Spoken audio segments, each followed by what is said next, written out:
I start each session with thoughts of goodwill, reminding yourself of why you're here, and the fact that the happiness you're looking for while you're here is harmless. Because that's what goodwill is all about. May all beings find happiness in a harmless way.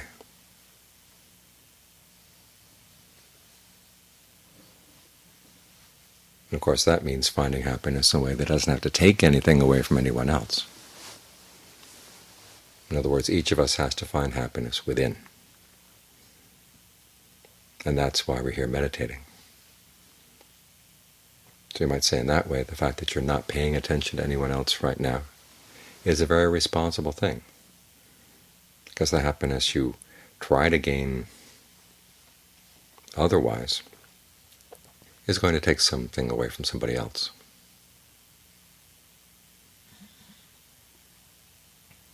Or if you go to the other wrong extreme of self-torture, trying to find some satisfaction out of that, you're not going to find true happiness.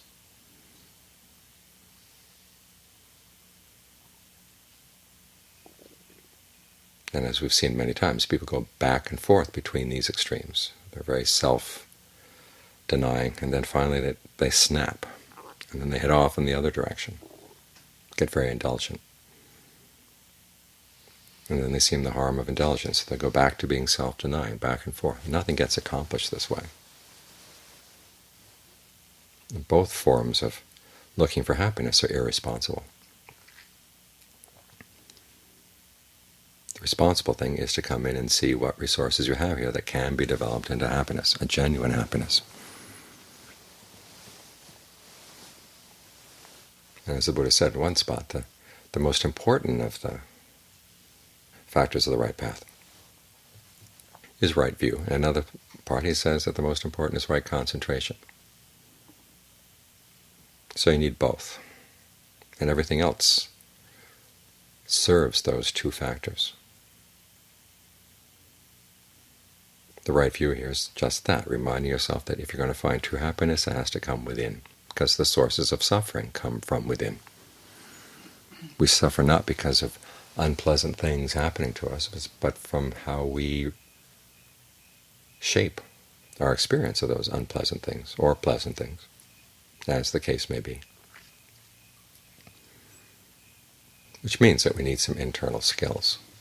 That's what the right concentration is about.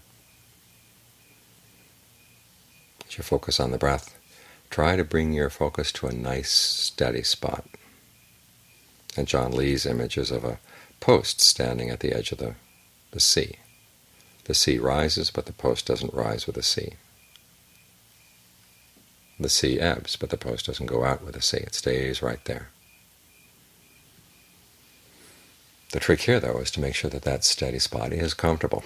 If you clamp down too hard, it's going to put too much pressure on your nerves, too much pressure on the blood vessels in that part of the body.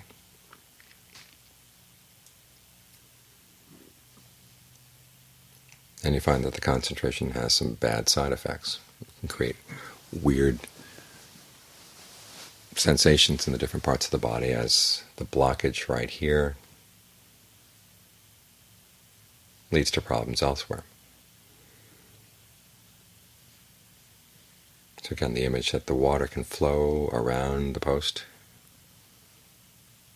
but you keep your awareness steady.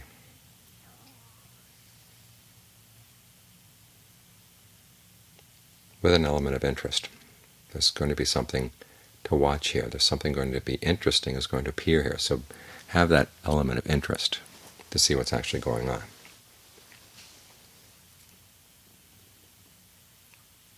And if you find any tension or blockage building up here, think of it relaxing.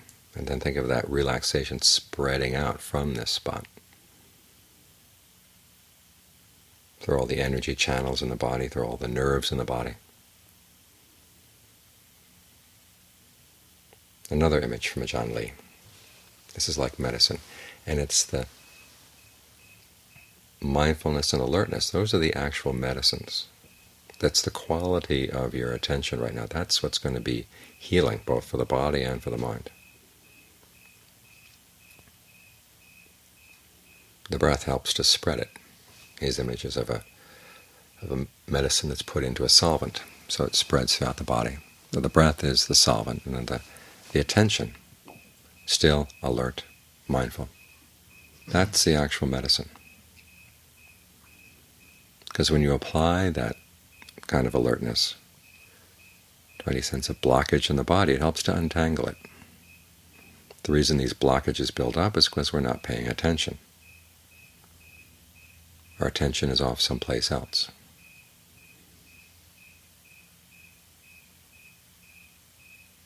And so we miss a lot of what's going on right here, right now, in the body. And in all the connections between the body and the mind.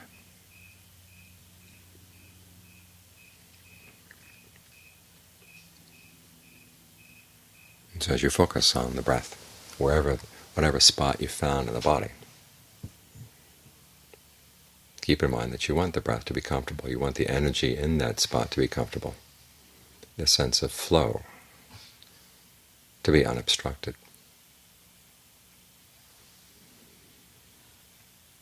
And the results in the body help you to gauge how skillfully you're focusing the mind. In the beginning, it's hard to tell the two apart. When there's a sense of focus, there's going to be there's a whole set of physical symptoms around the focus. But with time, you begin to see that they are separate. So that if you're focusing, say, on the nose or in the middle of the head, a sense of pressure that might build up around that focus is not necessary. Try to think of whatever escape routes there may be to allow that pressure to deflate a little bit so it's not so heavy, not too oppressive. Out the top of the head, down the spine, out the hands, out the feet, wherever. Down the front of the throat. You find where your escape routes are. Use some imagination.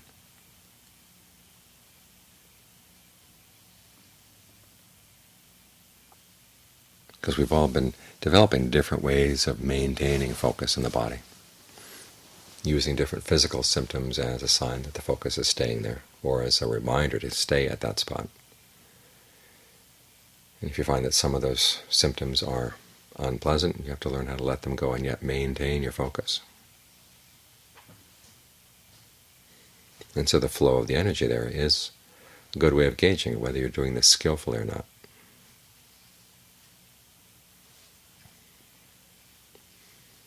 Then once you've developed that skill in being focused and at ease at the same time, alert, attentive, interested, now just that quality of still awareness can allow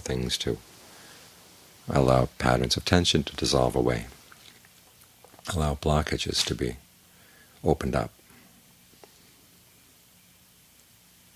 Then you can bring that attention to different parts of the body, around the navel, middle of the chest, the back of the neck, wherever.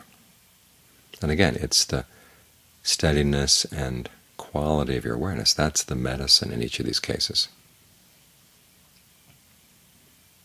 And the breath is the solvent that allows the effects of that medicine to spread through different parts of the body.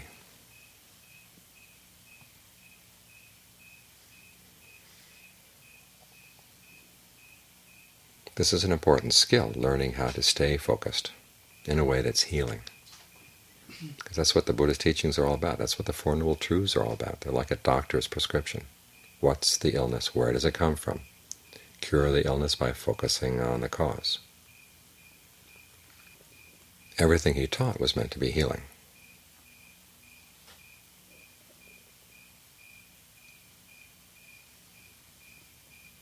The means to happiness is blameless.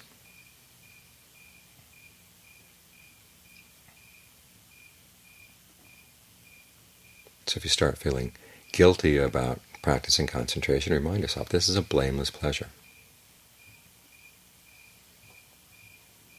And the dangers of jhana are very minor and mild.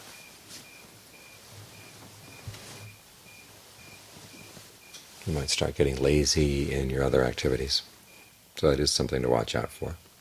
And you might start getting lazy about the idea of using the jhana or using your concentration in order to develop deeper insight.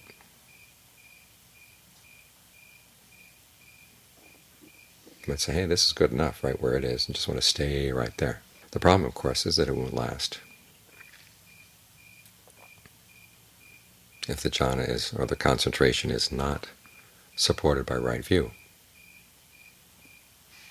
it begins to fall apart, and then it can actually strengthen wrong views if you're not careful.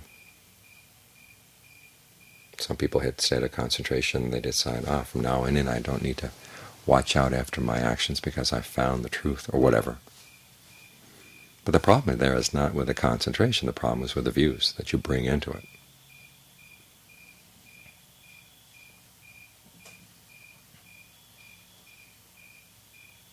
Thinking that it's going to do all the work for you, or that it's all you need to do. So the danger is not with the concentration, the danger is in not having the concentration. The danger is in the wrong views that you might bring to the concentration. We hear so much about the dangers of concentration, but the dangers of not having it are a lot stronger. Because if you don't have this pleasure to tap into, you're going to be looking for pleasure in other ways.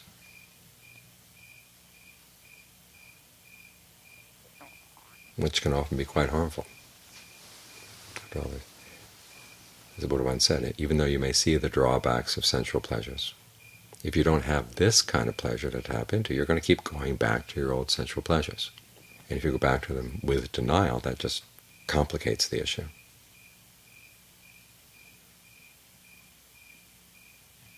People steal, they kill, have illicit sex, lie, speak divisively, speak coarsely, use intoxicants, not because of their ability to access the pleasure of concentration, but because they don't have that ability. And they go looking around for sensual pleasures. People engage in self-torment, and then they get very censorious and very strict with other people for not torturing themselves or tormenting themselves.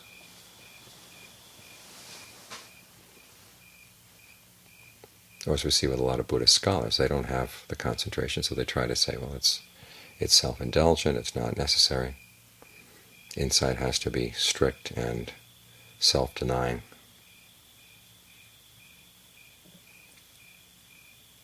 So that becomes harmful as well. It turns into a lot of wrong view.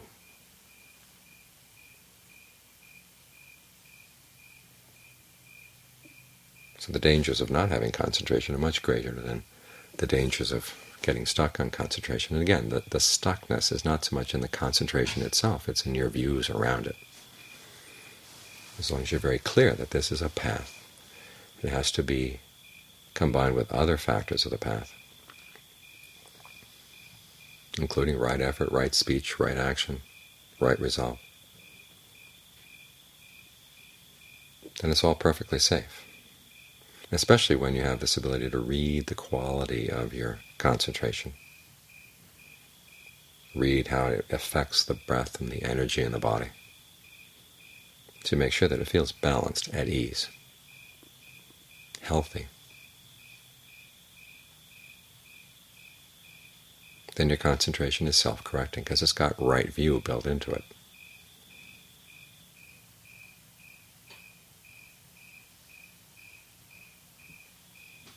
Because it's the kind of concentration that listens and notices.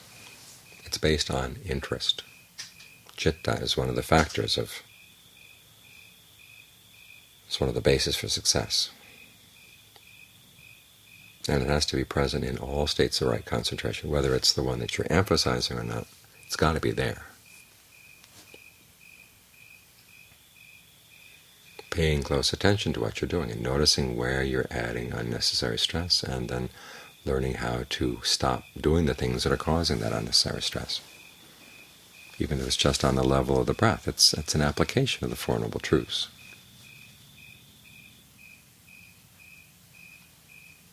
So this interest, in a way you might say, it's listening to what the body needs as you focus on that one spot. It's like you ask, what do you need, stomach? What kind of breath energy would feel good right here? Then you move to the chest. What do you need, chest? What breath energy would feel good right here? Just pose that question and try to maintain that steady awareness to watch. And as you learn how to balance the force of your concentration with the sense of well-being and the energy of the body, you find that a lot of the elements of the path come into a balanced relationship.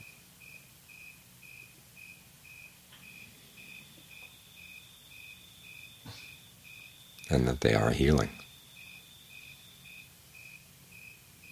That's when you know when you're doing it right.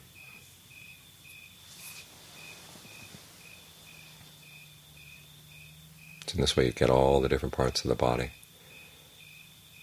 Give them all a chance to tell you what they need. Because a lot of the energy flow in the body is related to different issues in the mind, you'll find that parts of the mind that tended to not have their voice before, they start having their voice as well. You allow them to get healed as well.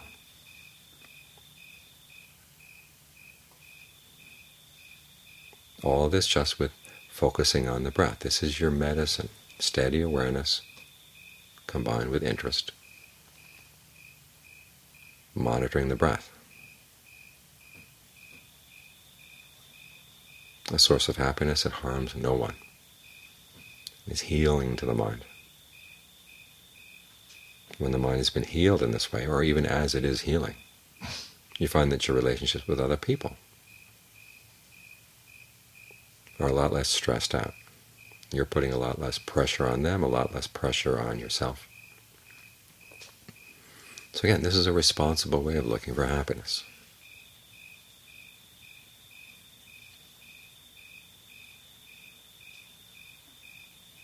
So don't believe those voices in the mind that say you're being irresponsible as you stay here, or as you focus attention on your own mind. You're focusing attention on a source of happiness that doesn't harm anybody.